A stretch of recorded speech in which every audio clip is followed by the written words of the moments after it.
Então, eu gostaria muito de agradecer o professor João Luiz Moreira, que é também membro da coordenação da Rede Gofer Brasil, por gentilmente ter aceito o nosso convite para palestrar aqui hoje. Nosso tema é padrões de dados, metadados e tipologia de dados. Já faz algum tempo que eu venho conversando com o João para ele vir dar uma palestra para a gente. Eu estou muito feliz que deu certo hoje, João. Seja bem-vindo. A gente vai deixar as perguntas para o final, assim como a Magda explicou no chat. Agora é com você, João. Obrigada. Tá bom, Débora, muito obrigado pela introdução, muito obrigado pelo convite para participar nesse evento. É um grande prazer para mim para participar aqui. E hoje eu vou falar brevemente sobre, né, o título já fala, mas sobre, né, metadados. Eu vou dar um pouquinho mais de ênfase em metadados, com esse objetivo de tentar fomentar um pouquinho mais ou motivar um pouquinho mais o trabalho relacionado aí principalmente no grupo de trabalho de metadados, né? Primeiramente, eu queria só me introduzir, ou na verdade introduzir aqui o nosso grupo aqui na Universidade de Twente. A Universidade de Twente aqui na Holanda, em Enschede, fica perto da fronteira com a Alemanha. A universidade ela é conhecida mundialmente pelas tecnologias que são produzidas aqui. Ela tem esse ditado, né, de high tech em human touch, porque a maioria existe essa preocupação em, claro, uma alta tecnologia, mas também com um impacto humano. E ela é reconhecida, né, a universidade, internacionalmente por ser uma líder em desenvolver esse tipo de tecnologia, considerando questões sociais relevantes, né? E também por ser muito orientada em empreendedorismo, né? A gente tem, aqui no contexto do Gofer Agro, a gente pode ressaltar que a gente tem uma colaboração, um contato muito próximo com Wageningen, que é uma das maiores universidades, né, rurais do mundo, né? Uma das mais reconhecidas mundialmente. Dentro da Universidade de Twente, a gente está no grupo SCS, Services and Cybersecurity, né, Serviços e Cibersegurança, e nosso principal tópico de pesquisa é interoperabilidade. Se você não sabe, se não entendeu o que é interoperabilidade, eu vou falar a definição, né, falar um pouquinho o que é, antes da gente realmente entrar aí na questão de metadados e padrões para metadados. O nosso grupo tem essa especialidade em desenvolver serviços chamados data-driven, né, orientados a dados, de uma forma que esses serviços possam entender o contexto de acordo com esses dados que são captados e tomar decisões que são confiáveis e em tempo, de acordo com diferentes situações, né? E na nossa linha de pesquisa, a nossa principal linha de pesquisa ou abordagem dentro do tópico de interoperabilidade é também chamado Ontology Driven Conceptual Modeling, né? Modelagem conceitual orientada a ontologias. A gente tem essa expertise em pesquisa, mas também em educação. Temos curso que a gente oferece alguns cursos aqui que cobrem ontologias, linked data, semantic web e gestão de dados FAIR, né? Especificamente sobre esse tipo de abordagem, eu acredito que o Jean-Carlo Guizzard, que é o pai da criança, ele é o full professor aqui no nosso grupo, né? Ele também é brasileiro, de Vitória. Ele vem da Federal do Espírito Santo. Aliás, eu vim da Federal do Rio de Janeiro, fiz meu doutorado aqui em Twente, depois o pós-doc em colaboração com Amsterdã, a VU Amsterdã, e e agora trabalho como professor aqui na universidade. E com isso a gente possibilitou, né, durante esse período, a gente possibilitou a levar, né, essa iniciativa GoFair daqui, que nasceu aqui na Holanda, e que tem outro professor no nosso grupo também brasileiro, Luiz Olavo Bonino, né, um grande amigo, como um dos principais pessoas por trás da definição e implementação dos princípios FAIR, né? Ele até brinca que talvez ele seja a única pessoa que durante esses 8 anos, mais 7 anos mais ou menos, seja a única pessoa que ficou 100% voltada aos princípios FAIR durante esse tempo todo. E com isso possibilitou, né, ele é o chamado CTO, né, dessa iniciativa Go FAIR Internacional, e possibilitou que a gente pudesse levar isso ao Brasil através do escritório Go FAIR Brasil. Então, eu não vou entrar em detalhes de cada um dos princípios FAIR, né, porque eu imagino que aqui vocês já tenham feito isso, mas a minha ideia aqui é que eu gosto muito de começar assim, porque tem essas 4 letras, né? Findable, Accessible, Interoperable e Reusable, né? É encontrável, acho que a grande maioria das pessoas consegue entender o que é encontrável, assim como acessível, assim como reusável, né? Mas interoperabilidade é, às vezes, um termo até difícil de falar, né? Eu vejo muito, inclusive, com meus alunos isso, né? Então, eu vou dar um pouquinho mais de foco à questão da interoperabilidade, começando, claro, com o que é interoperabilidade, né? A interoperabilidade é a qualidade de um sistema de trocar informação com outro sistema, né, de uma forma que os sistemas possam usar essas informações que foram trocadas durante a execução, né, dos seus processos. Essa é a definição, uma definição que vem lá do IEEE, da década de 90, e essa é a definição mais famosa, né, de interoperabilidade, que cobre muito bem o conceito, né? Um tipo de interoperabilidade, ou talvez a gente possa falar um aspecto da interoperabilidade, é a chamada interoperabilidade semântica, né? O que é interoperabilidade semântica? Interoperabilidade semântica é garantir o entendimento comum, né, dos dados que formam essas informações que são trocadas entre sistemas, né? Então, o foco da interoperabilidade semântica é garantir uma interpretação única daqueles dados que estão sendo trocados, né? E como é que a gente endereça a interoperabilidade semântica, né? Nos últimos 20 anos, isso daí tem sido um tópico de pesquisa, 30 anos agora, né? Um tópico de pesquisa muito frequente e continua aumentando. Hoje em dia já é visto como o futuro da data science depende da pesquisa em interoperabilidade, inclusive, de ciência de dados. E a principal abordagem para endereçar a interoperabilidade semântica é a chamada ontologia, né? A ontologia na ciência da computação, ela tem uma definição um pouco diferente do conceito da ontologia na metafísica, né, dentro da filosofia, né? Por mais que na metafísica e na filosofia ela seja, né, um corpo de pesquisa que busca entender, né, os seres, né, a realidade, na verdade, na computação, a ontologia ela é vista como um sistema de categorias, onde que a gente possa classificar nossos dados de acordo com esse sistema, né? E de acordo com a definição do Giancarlo Guezzardi, que vai dar a próxima palestra aqui, esse daí veio da tese dele, que inclusive foi feita aqui na Universidade de Twente, foi finalizado em 2005 aqui na Universidade de Twente, que depende, né, de conceitos fundamentais e relações fundamentais, né? Mas, e sobre interoperabilidade de metadados, né? Uma vez que a gente vai dar um foco aqui em metadados nessa apresentação, né?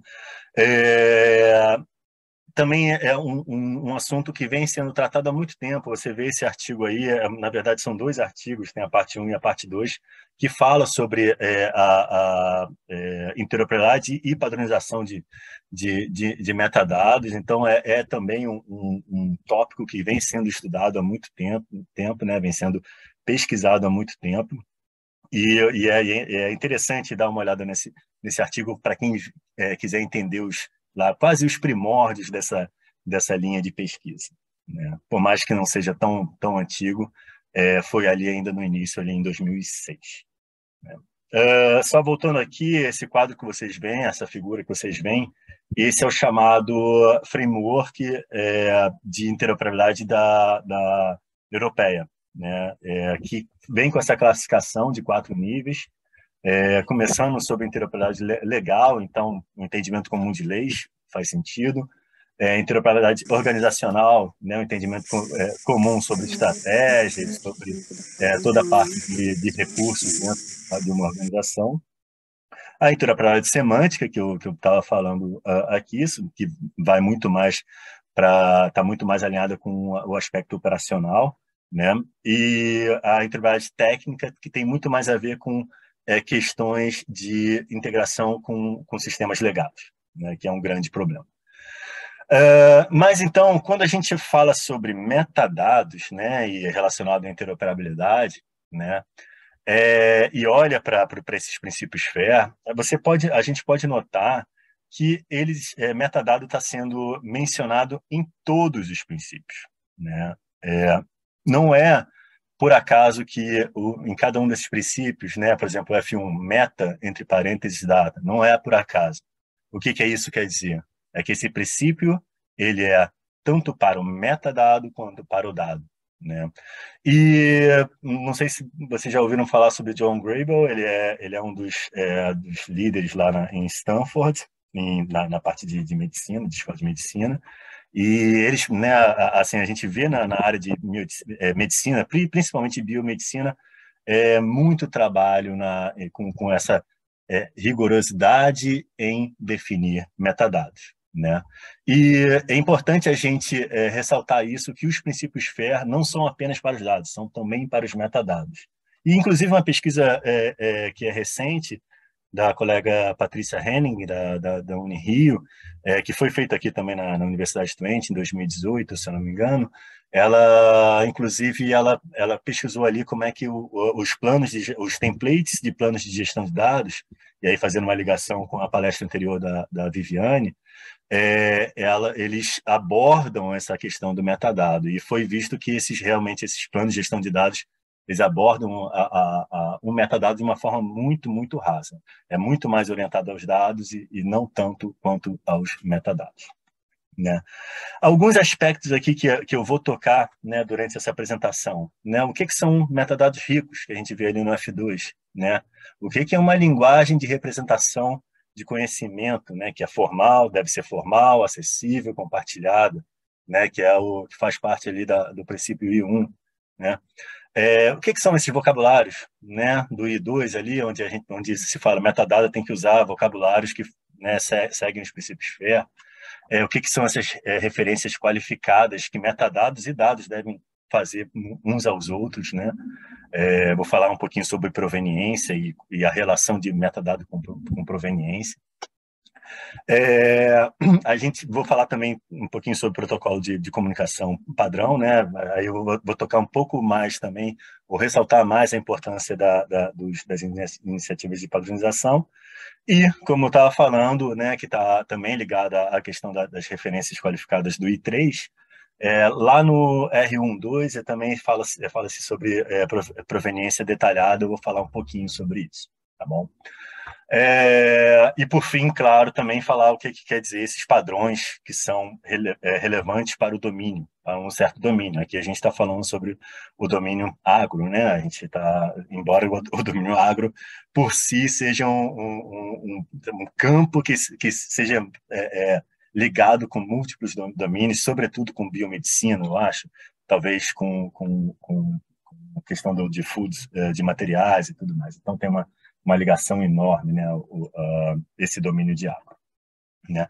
Mas e também dando um passo atrás do que é metadado, né? Assim, para quem já conhece, eu vou tentar passar um pouquinho mais rápido, mas metadado é a descrição de um dado, é dado sobre o dado, né? Que é a informação estruturada para descrever, explicar, localizar e possibilitar que outras pessoas possam acessar os dados, fazer algum tipo de gestão desses recursos de informação, né?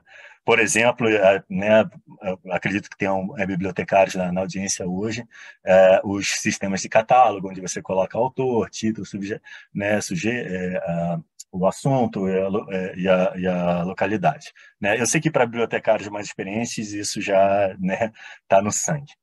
praticamente. Mas existem, assim, 3 categorias. Na verdade, existem diversos tipos de classificações de metadados, mas o que é mais comum é essa categorização em 3 tipos de categorias. Né? O primeiro são os metadados descritivos, o segundo, os metadados estruturais, e o terceiro são os metadados administrativos. Né? Os metadados descritivos tentam descrever aquele objeto digital, aquele recurso digital. Né? Por exemplo, como eu estava falando, o título, o autor, né, o abstract, o resumo, no caso de uma publicação científica. Né? Metadados estruturais tenta representar, né, quais são as relações entre, né, os objetos e os outros elementos que estão ali relacionados com os dados. Como, por exemplo, a gente pode falar os números da página de um livro. Né? Seria, por exemplo, um metadado estrutural. E metadado administrativo são os dados, são os metadados referentes a informações dos recursos, por exemplo, como a versão daquele recurso, a data de arquivamento daquele recurso. Então, aquelas informações que têm o propósito de gestão ou de administração do dado. Né? E padrões de metadados. Né? A gente vê que existem uma série de organizações trabalhando em padrões de metadados, e a principal delas, eu não sei se vocês conhecem, é a W3C. Né? Eu gosto de parar sempre para ressaltar a relevância do W3C. Se não fosse o W3C, nós não teríamos a internet hoje, por exemplo. Né? A maioria dos padrões que rodam, que hoje a internet é dependente, foi padronizado pela W3C. Né? A W3C tem um histórico enorme e tem um papel enorme nisso. Claro que poderia ter sido uma outra organização, poderia, mas os padrões que foram definidos dentro do W3C são padrões fundamentais para que a internet funcione. Né? E claro que também a W3C ela tem um foco também em metadados. Né, e vem trabalhando com isso nesse tópico desde os anos 90. Né? O que são padrões de metadados? Né? Padrões de metadados eles dependem de um esquema de metadado. Então, o que é um esquema de metadado? Esquema de metadados são elementos de metadados agrupados em um conjunto, né, com um propósito específico. Geralmente, o propósito é algum tipo de domínio. Né? Aí a gente está falando sobre agricultura, por exemplo, poderia ser o domínio, né, nesse caso. E o esquema sempre define tanto os termos, né, do modelo, desses elementos de metadados, quanto a semântica. Então, qual é qual o sentido daquele elemento ali. Né? Então, existe uma série de padrões de metadados, aí eu sempre assim, é importante citar o ISO, né, o ISO. O Dublin Core é o mais utilizado, acho que o pessoal de biblioteconomia deve estar careca de saber já disso. Existem uma série de outros padrões de metadados, um deles é o DOI, né? O DOI é descritor de identificador persistente universal. O FOLF para você para você definir relacionamento entre pessoas, né, o friend of friends. Enfim, existe uma gama diversa de padrões. E não eu vou tentar passar por alguns deles aqui, eu tentei selecionar os mais relevantes para o contexto aqui dessa apresentação. O primeiro dele é o mais básico, é o que possibilitou a chamada web semântica, né? É o chamado Resource Description Framework, RDF. RDF é um modelo padrão para troca de dados na web, basicamente isso, né? O que são os recursos? Páginas, conceitos, ideias, qualquer coisa em que você possa colocar um identificador, qualquer coisa. A descrição, então, quais são as propriedades, né, os atributos, quais são, né, as relações que tem os recursos. Né? E framework são os modelos, linguagens e sintaxes. E aí, sintaxe, o que é sintaxe? Sintaxe é por exemplo, o arquivo é realmente salvo. Né? Por exemplo, você pode falar num arquivo XML, essa é a sintaxe XML. O arquivo JSON tem a sintaxe JSON, né? E o modelo de dados, essa sintaxe abstrata do RDF, ele tem essa ideia de representar qualquer tipo de informação na web. A gente pode ver aqui abaixo um exemplo muito simples, né? Digamos que temos uma pessoa, Johnny, que ela conhece uma outra pessoa, e assim os dados referentes a esse fato do mundo real foi produzido por uma aplicação chamada Web Application 1, né? E o Johnny, ele conhece a Maria, né? Que é uma pessoa, um ser humano, e que nasceu no Brasil. E o Brasil é um país, né? Então, aqui você pode ver do lado esquerdo esse grafo, né? É um grafo mesmo. Quando você usa o RDF, você começa a criar grafos, e de uma forma visual. E do lado direito você vê como é que é uma sintaxe. Essa sintaxe aqui é chamada Turtle. O RDF você pode serializar em XML, pode serializar em JSON. Hoje em dia é o que é o mais comum, o JSON for Linked Data. No caso aqui é o Turtle é o mais fácil para compreender, para humanos compreenderem. Existe alguma pesquisa também que fala que o Turtle também pode ser muito performático, mas existem comparações com o JSON for Linked Data, por exemplo, que mostra que elas são muito equivalentes. Tá? E aí existe uma coisa que é importante a gente falar sobre esse conceito de proveniência, né? Porque muita gente confunde os dois conceitos de metadado e proveniência, né? Por quê, né? Proveniência se refere a fontes de informação, então, por exemplo, entidades e processos que são envolvidas na produção e na entrega daquele objeto de dados, daquele arquivo, né? Ou algo assim, ou algum tipo de objeto digital ou artefato digital, né?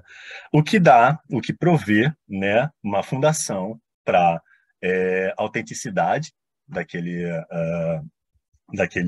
artefato digital, confiança e reprodutibilidade, certo? Então, a proveniência, esse conceito de proveniência, a gente confunde muito com metadado, porque metadado é usado para representar propriedades e objetos. Então, proveniência é a mesma coisa, né? Porque proveniência também é usado para representar propriedades e objetos. Mas são conceitos diferentes, né? Então, a gente pode falar que os metadados descritivos podem ser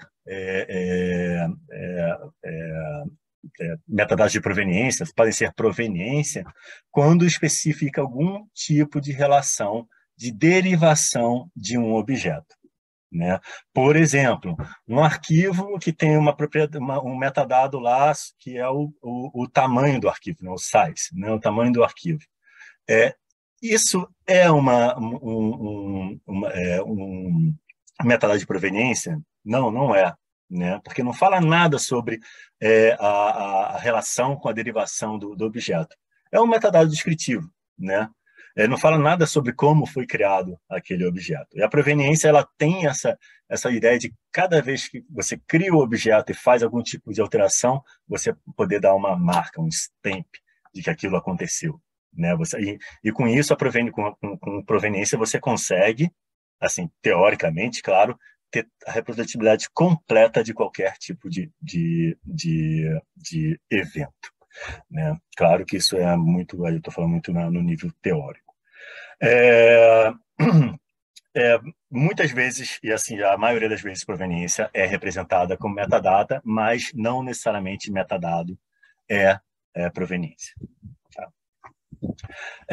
Um dos principais padrões de metadados, né, é o W3C-Prov, que é para a proveniência, né, especificamente para a proveniência, que vem sendo desenvolvido por um longo tempo, bastante tempo, e traz esse conjunto aí de especificações para justamente poder fazer esse tipo de representação da proveniência e algum tipo de atividade. Então, a gente pode ver o esquema de metadados abaixo, né, à esquerda, é onde tem três classes principais: agente, entidade e atividade, e com relações entre elas. Só nesse exemplo aqui, digamos que são um exemplo onde que são os recursos que estão envolvidos na criação de um gráfico sobre estatísticas. No caso aqui, a estatística de crime, esse exemplo ele vem, inclusive, do padrão, da especificação do padrão, né? Então, a gente vê aqui que, por exemplo, o bar chart é uma entidade, certo? Ela foi gerada por uma atividade, no caso aqui foi uma atividade de ilustração, né? Foi derivada de uma outra entidade, que é a agregação por regiões, e foi atribuída a uma certa outra entidade, certo? A um agente, né? Esse agente, o Derek, né? Ele é um agente, certo? E assim por diante, a gente consegue ver como é que a gente aplica esse modelo, esse esquema de metadados, que vem de um padrão, em um exemplo, que é um exemplo de criação de um gráfico, né? E aí, qual é a beleza do RDF? Que a gente pode reutilizar uma série de vocabulários, né? Como, por exemplo, outros padrões, como, por exemplo, o FOLF, que eu mencionei, mas qualquer outro tipo de vocabulário específico de domínio, de uma forma que você possa enriquecer semanticamente a descrição daquele recurso. Tá? Eu vou passar rapidamente, por alguns padrões, tá? Que são relevantes aqui no contexto. O segundo deles, né? O primeiro deles é o WTC-Prov. O outro padrão, que é também um padrão ontológico, né, um padrão semântico, é o DCAT, que é o Data Catálogo Vocabulário, é um vocabulário para catálogos de dados que possibilita a anotação semântica de conjuntos de dados, né? Inclusive, a gente, dentro da iniciativa FAIR, existe o conceito ou a ferramenta FAIR Data Point, que é toda baseada nesse padrão, né? Ela toda, na verdade, ela praticamente utiliza por completo o padrão do DCAT. Ele é muito útil para você fazer anotações de conjuntos de dados que foram trabalhados, por exemplo, em pesquisa, mas também não apenas em pesquisa, pode ser também em outras atividades, né? Uma outra padrão que é importante ressaltar aqui é o conjunto de ontologias SPAR, principalmente para a audiência dos bibliotecários. Por quê? Porque o SPAR, é o Semantic Publishing Reference, então ele tem esse objetivo de trazer anotações semânticas ricas para publicações e referências, né? Então, você vê aqui, ele é um pouco complexo, porque ele traz uma série de ontologias que se conectam, de alguma forma, para enriquecer as diversas facetas ali no processo de publicação e referência de pesquisas. Uma iniciativa também muito interessante para anotação semântica de objetos de pesquisa, né? Que também faz muito sentido aqui na apresentação de hoje, é o chamado Research Objects, que traz ali, que tenta associar uma série de iniciativas, ou unir uma série de iniciativas, para que a gente possa anotar qualquer tipo de objeto de pesquisa. Então, ele é muito concentrado em objetos de pesquisa. E, mais uma vez, a gente vê aqui um esquema de metadados, né, que é também padronizado e baseado tanto no RDF quanto em outros vocabulários, como, por exemplo, o FOLF, a gente pode ver aqui. Eu vou passar por esse padrão aqui, ao CWL, Prov, ele é muito importante, mas ele está mais ligado a workflows científicos, né? E aí eu tenho um pouco mais de detalhe ali que eu acho que, até mesmo para respeitar o tempo, é melhor passar por por esse padrão. Eu gostaria só de mostrar para vocês aqui que é uma série aí de elementos, né, que são utilizados e inseridos ou estendidos do W3C Prove, que eu falei nos slides anteriores, né, para workflows semânticos. Também quero ressaltar o Ontology for Biomedical Investigation, o OBI, que ele está dentro de uma iniciativa chamada OBO Foundry. OBO Foundry é um índice de ontologias. Então, se você busca, eu tenho um dataset, eu quero anotar esse dataset com, né, alguma dessas ontologias. Então, através do OBO, você consegue encontrar, ou outros índices de ontologias existem também, mas aqui ele está muito voltado à biomedicina, que tem uma conexão muito forte com o contexto aqui agrícola, né? Uma outra ontologia que é muito relevante, também é muito utilizada em bioinformática, mas principalmente essa parte da ontologia do EDAM, né? Ela também é agnóstica, então ela pode ser aplicada em qualquer tipo de domínio, é sobre operações em dados, né? em operações como correlação, clustering, anotações, análises e assim por diante. Então, ela é muito útil para anotar, inclusive, workflows científicos, né? Fluxos de trabalho científicos. Para aquelas pesquisas ou trabalhos relacionados que utilizam machine learning, né, aprendizado de máquina, existe também uma ontologia para anotação desse tipo de pesquisa, que é chamado ML Schema. Ela é uma recomendação da W3C, ainda não é um padrão, mas essa ontologia ela foi derivada de um modelo de dados que é usado pelo OpenML, que é uma organização internacional de iniciativas de machine learning abertas.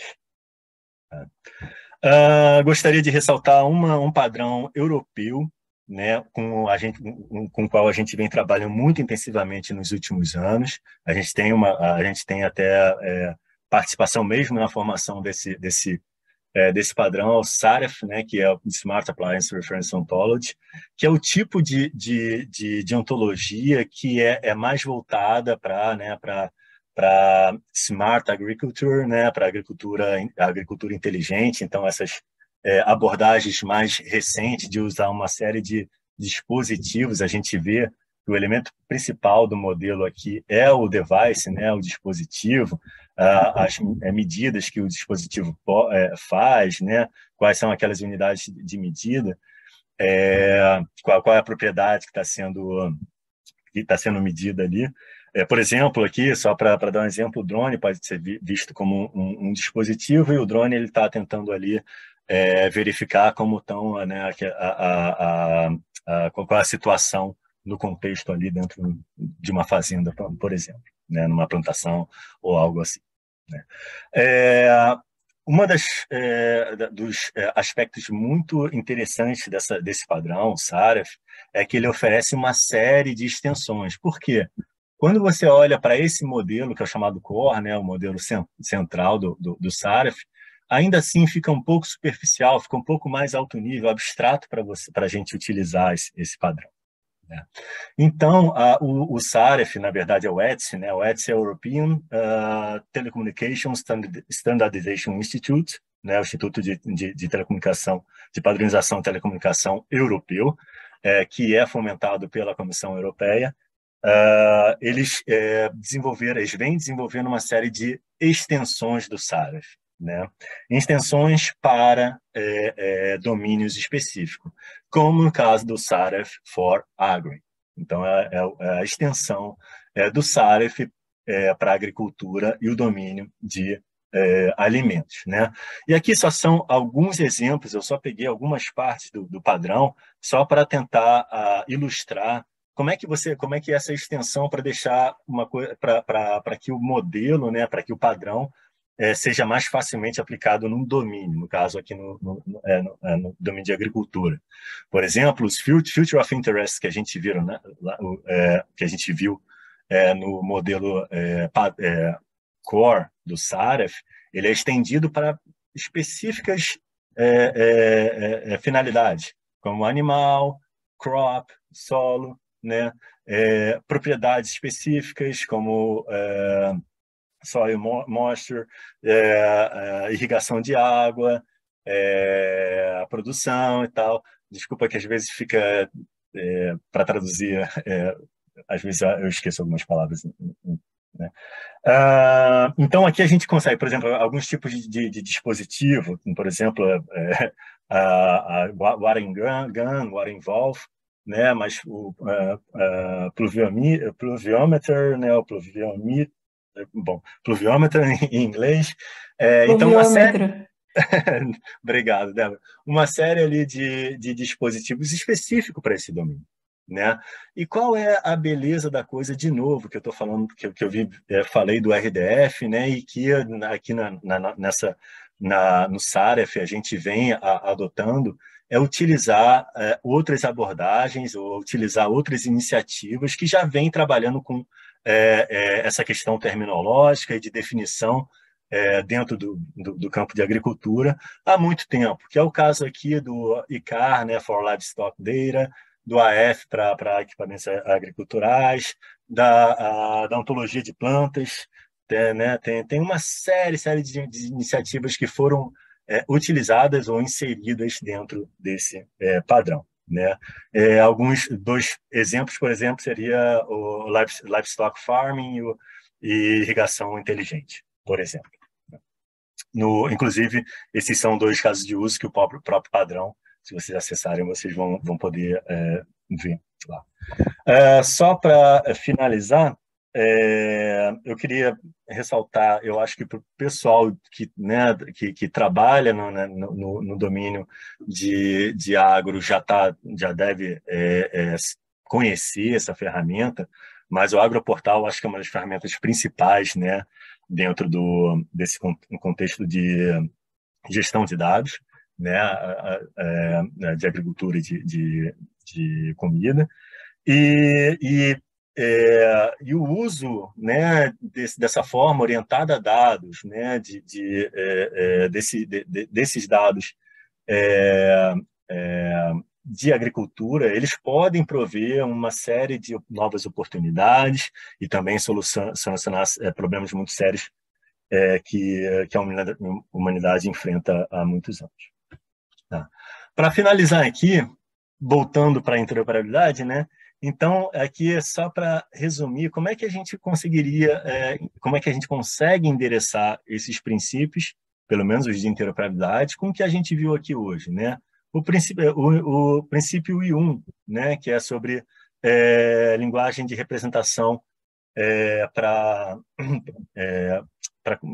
linguagem para representação de conhecimento. O RDF, né? O padrão RDF da WTIC é uma linguagem que pode endereçar esse princípio, né? O uso de vocabulários, a gente viu aqui padrões do W3C, a gente viu padrões do ETS, a gente viu outros padrões. Então, a orientação para endereçar esse princípio é utilizar padrões, né? Tentar não reinventar a roda, né? Tentar sempre olhar para o que existe e reutilizar, né? E para endereçar esse último princípio aí de interoperabilidade, que é sobre referências qualificadas, né? A gente pode usar principalmente o W3C Prove, de proveniência, e o W3C Decate, de catálogos de dados, para poder anotar essas referências qualificadas entre dados, mas também, como a gente viu, entre metadados. Tá bom? Muito obrigado pela audiência e eu fico aí aberto a perguntas. Muito